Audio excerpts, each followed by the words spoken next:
Mucha angustia y desesperación vivieron pasajeros de la línea 44 el pasado viernes en horas de la noche, cuando una mujer que subió a pedir limosna agredió brutalmente a una pasajera que a raíz de los golpes de puño se desvaneció en el acto.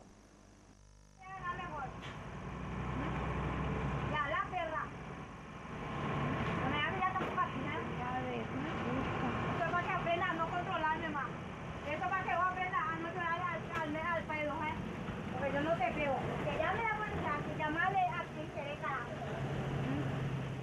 Eran alrededor de las 9 de la noche del viernes, cuando esta señora subió con sus dos hijos al bus de la línea 44 en la ciudad de Mariano Roque Alonso.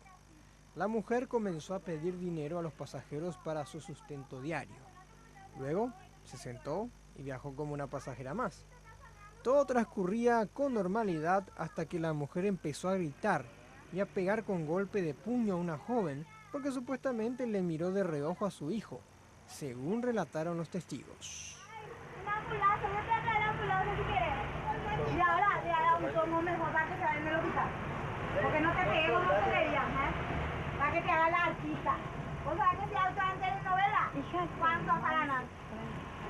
Y le vale vos también grabar con tu celular, ¿entendés? Mirando a su frente, señor. ¿Qué grabás? ¿Grabás, Yo no estoy haciendo nada, señora. Calmate la señora.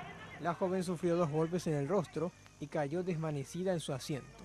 En ese momento los pasajeros reaccionaron y exigieron al chofer que se dirija hacia la comisaría, pero no tuvieron éxito.